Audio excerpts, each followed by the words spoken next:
Hi! Hello! నమస్తే. Welcome to social post TV. నేను మీ యాంకర్ పప్పు. ఈరోజు మనతోని స్పెషల్ గెస్ట్ ఉన్నారండి. ఆ గెస్ట్ ఎవరో కాదు పొలిటికల్ అనలిస్ట్ శ్రీనివాసరావు గారు ఉన్నారు. కొన్ని పొలిటికల్‌గా ఆంధ్రప్రదేశ్‌లో చాలా మనకు కొత్త కొత్త అంటే రాజకీయ నాయకుల విషయంలో చాలా మార్పులు, చేర్పులు జరుగుతున్నాయి. దాని మీద శ్రీనివాసరావు గారిని అడిగి తెలుసుకోవడానికి ప్రయత్నిద్దాం. నమస్తే సార్. నమస్కారం అండి. ఎలా ఉన్నారు? బాగున్నా సార్. ఫైన్. ఓకే.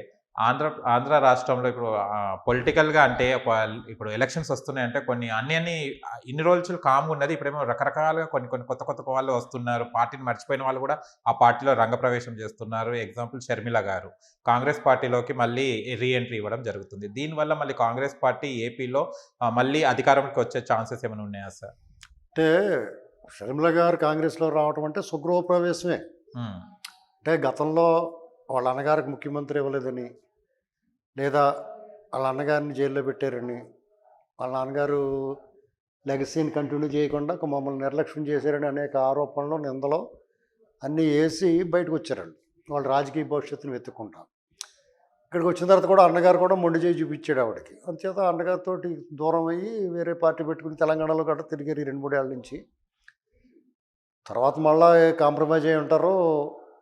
వాస్తవాలు తెలుసుకుని సరే కాంగ్రెస్ పార్టీకి మళ్ళా స్వగృహ ప్రవేశం చేద్దామని అనుకుని ఉండొచ్చు. స్వగృహ ప్రవేశమే. దాంట్లో పెద్ద విశేషం లేదు. అయితే షర్మిల గారు వచ్చేస్తేనే కాంగ్రెస్ పార్టీ అధికారంలోకి వచ్చేస్తా అంటే అది అంతవరకు అంత ఎక్కువ ఆశపడకూడదు వాళ్ళు కూడానే. మనం కూడా ఎక్కువ ఆలోచన చేయకూడదు. ఓకే. అయితే డెఫినెట్గా కాంగ్రెస్ పార్టీకి కొంచెం ఊపు వస్తుంది. ఇప్పటివరకు సెలబ్రిటీ లీడర్స్ తక్కువ ఉన్నారు. ఉన్నవాళ్ళు కూడా తులసిరెడ్డి గారు లాంటి సీనియర్ లీడర్స్ ఉన్నా కానీ వాళ్ళు ఎవరికైనా చెప్పడానికి డిబేట్లకి పరిమితం అవుతూ ఉన్నారు. ఫీల్డ్లో కూడా ఆయన ఉన్న ప్రాంతం వరకు ఆయన గౌరవంగా ఉంటాడు. కానీ మొత్తం రాష్ట్రాన్ని ప్రభావితం చేసి జనాల్లో ఒక ఊపు ఉత్తేజం తీసుకొచ్చే నాయకత్వం అయితే లేదు.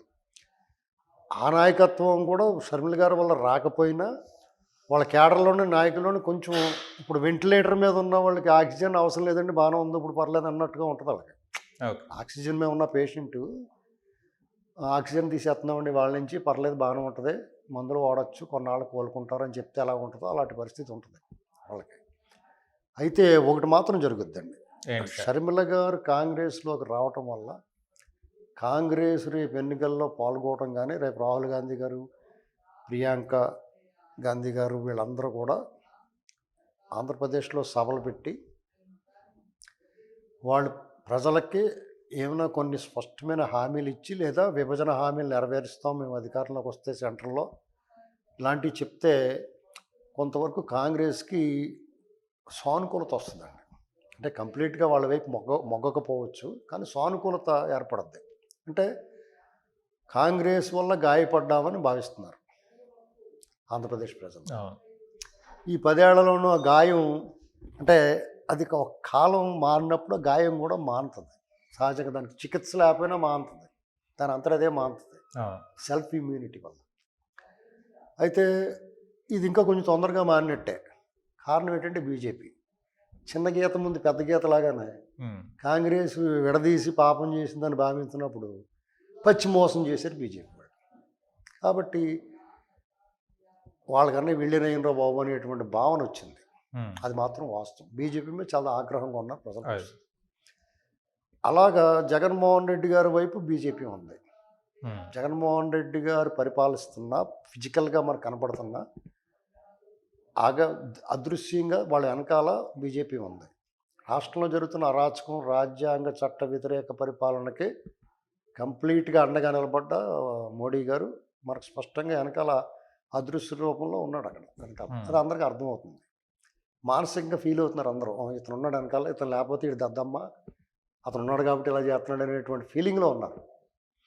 ఇప్పుడు షర్మిల గారు ఎప్పుడైతే కాంగ్రెస్లోకి వచ్చిందో, రాజశేఖర్ రెడ్డి కుమార్తె కాబట్టి జగన్మోహన్ రెడ్డి గారిని రాజశేఖర్ రెడ్డి గురించి అభిమానించిన వాళ్ళు కానీ వాళ్ళంతా కూడా కాంగ్రెస్ నుంచి వెళ్ళిన వాళ్ళే. కొత్తగా అతను ఏం తయారు చేయలేదు, ఎవరిని కార్యకర్తలను కానీ లీడర్ని బిల్డప్ చేయలేదు, ఎవరిని కేడర్ని తయారు చేసుకోలేదు. వాళ్ళంతా కూడా కాంగ్రెస్ని ఇన్స్టెంట్గా రెడీమేడ్గా వచ్చేసారు వాళ్ళంతా. అతనికి అదొక లక్కం అని జరిగింది.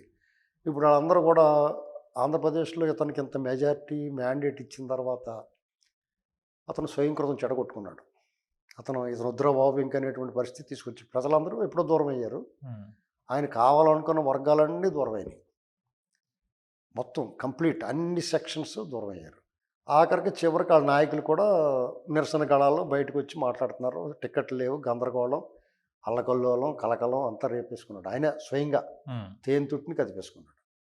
ఇలాంటి పరిస్థితుల్లో వాళ్ళందరికీ కొంతమంది టీడీపీలోకి, జనసేనలోకి పోవడం చూస్తారు, గెలుపు అవకాశం ఉంది కాబట్టి. కొంతమంది ఏం చేయాలో పాలుపోకుండా ఇక్కడ ఉండలేక అక్కడికి వెళ్ళలేక ఉంటారు కొంతమంది, కొడాలి నాని.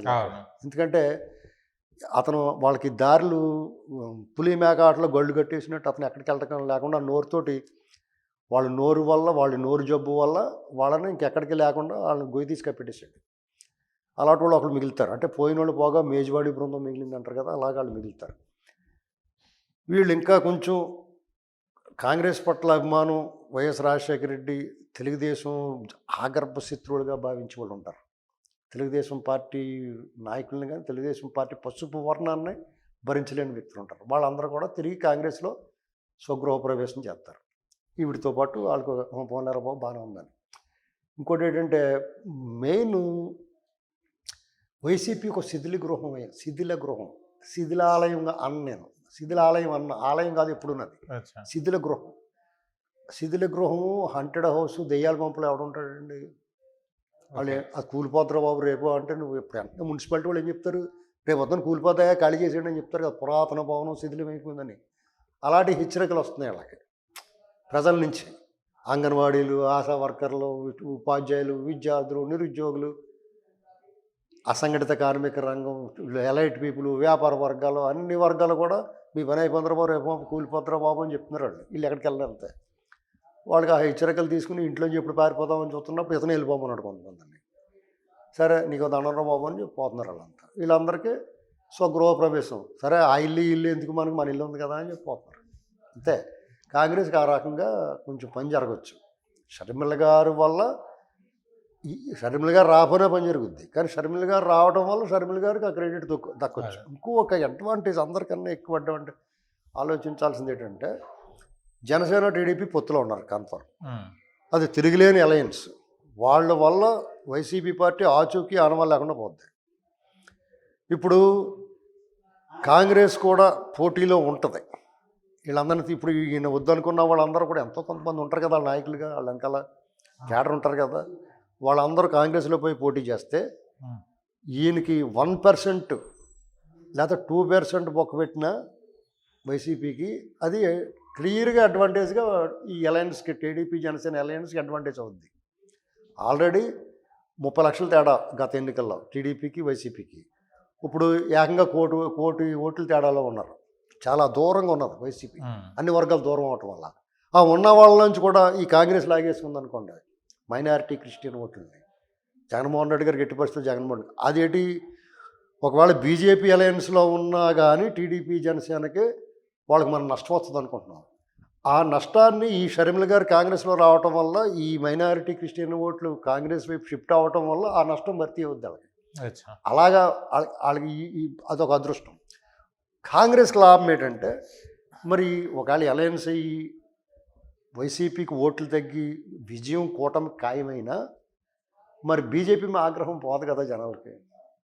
ఆ ఆగ్రహం ఇప్పుడు బీజేపీ నిలబడిన చోట కాంగ్రెస్ టికెట్లు నిలబడ్డారనుకోండి, పొత్తులో సీట్లు కొన్ని వస్తాయి కదా వాళ్ళకి, ఎంపీ 1-2 ఎంపీలో లేకపోతే 5-6 ఎమ్మెల్యేల చోట నిలబడతారు బీజేపీ వాళ్ళు. ఆ నిలబడిన చోట వీళ్ళు బీజేపీకి ఓటు వేయకూడదు అనుకున్న వాళ్ళందరూ కాంగ్రెస్ పడతారు. టీడీపీ ఉండదు ఓటేద్దామంటే అక్కడ బీజేపీ ఉంటుంది కూటమి తరఫున. జగన్మోహన్ రెడ్డి గారికి ఓటు వేయకూడదు, బాబోయ్ అని చూస్తేనే భయం వేస్తుంది అనుకుంటారు. అటువంటిప్పుడు కాంగ్రెస్ కనపడుతుంది, ఆ కాంగ్రెస్కి పడతారు. అంటే కాంగ్రెస్కి లక్కీగా వాళ్ళకి కొన్ని సీట్లు, ఓట్లు అయితే గణనీయంగా పెరుగుతాయి, కొన్ని సీట్లు కూడా రావచ్చు. ఫలితాల పట్టికలో మనం సీట్లు చూస్తాం ఈసారి కాంగ్రెస్, కానీ అధికారం కూడా ఇది ఒక అవకాశం వాళ్ళకి. ఇదంతా కూడా ఈ మార్పుల వల్ల.